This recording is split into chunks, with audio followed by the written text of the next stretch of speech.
जय Jinendra. Welcome back to my channel. आज मैं आपको जैन आचार्यों की गौरव गाथा जो श्री सुनीति जी महाराज साहब द्वारा लिखी गई है, तो मैं उसमें से युग प्रधानाचार्य भद्रभाऊ स्वामी के बारे में आपको सुना रही हूँ।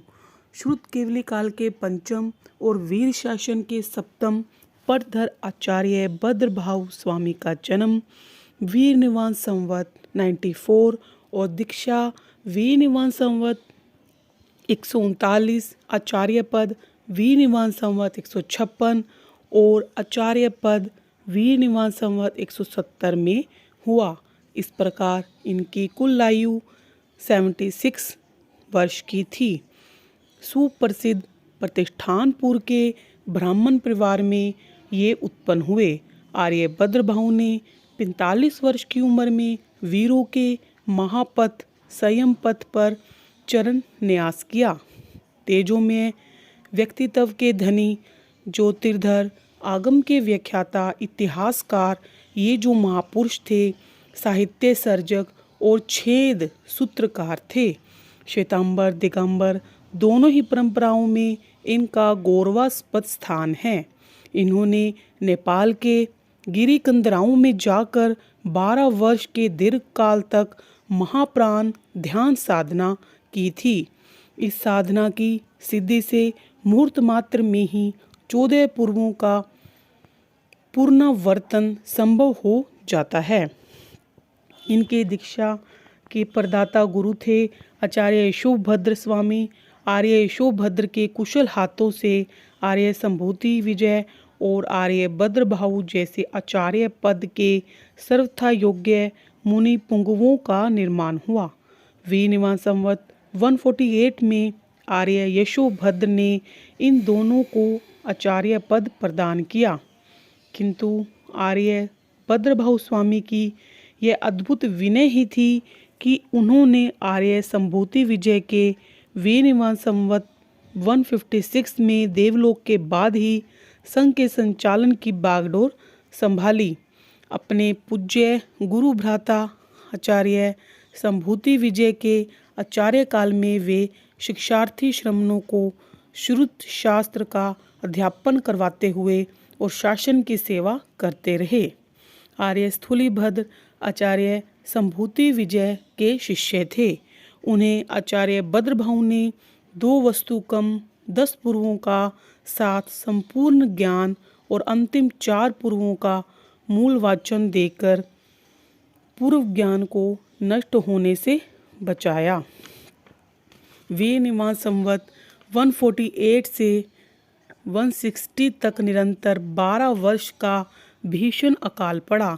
अकाल की विभीषिका से मुक्त नेपाल भूमि में पधार कर आचार्य भद्रभाऊ ने वीर निवान संवत 156 से 168 तक 12 वर्षीय महाप्राण ध्यान साधना की। क्या उत्सर्ग स्तोत्र के रचिता श्रुत केवली भद्रभाऊ नहीं है? इनके रचिता वीर निवान संवत 1032 के आसपास हुए निमित्त ज्ञानी द्वितीय भद्रभाऊ स्वामी थे। वे वराहमिहिर के ज्येष्ठ भ्राता थे।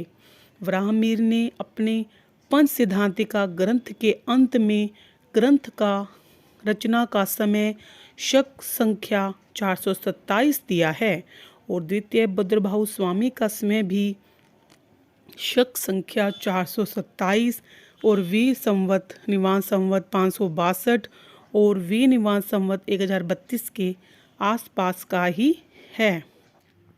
10 नियुक्तियाँ और उनके रचिता। 10 नियुक्तियाँ निम्नोक्त हैं।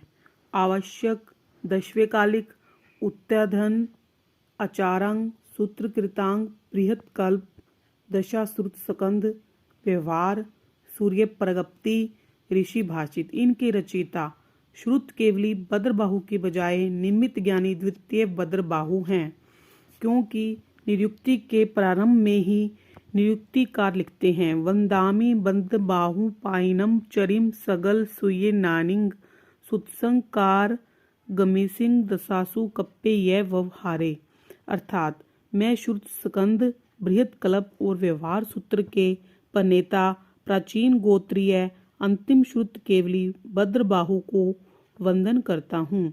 यदि चतुर्दश पूर्वधर श्रुत केवली भद्रबाहु निरुक्तियों के कर्ता होते तो क्या वे अपनी स्तुति करते हुए स्वयं को नमस्कार करते?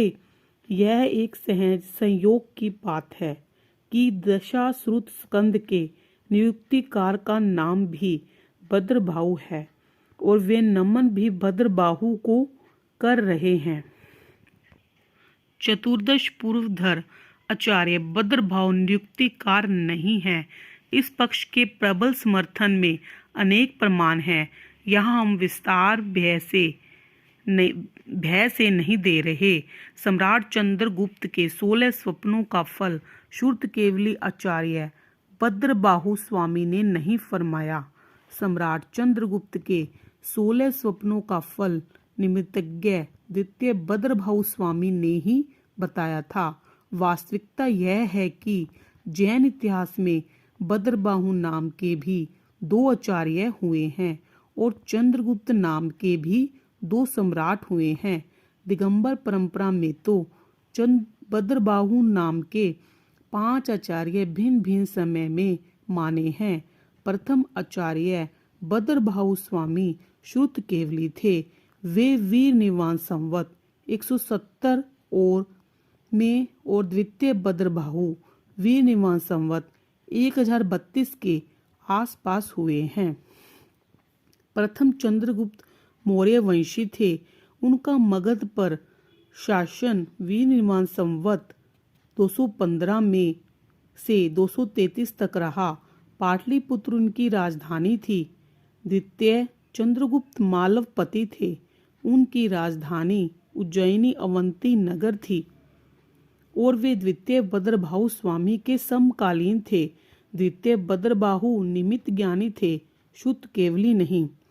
16 स्वप्न अवंती पति द्वितीय चंद्रगुप्त सम्राट ने देखे थे, न कि मगधपति प्रथम चंद्रगुप्त ने। 16 स्वप्नों का फलादेश भी द्वितीय भद्रबाहु ने ही फरमाया था।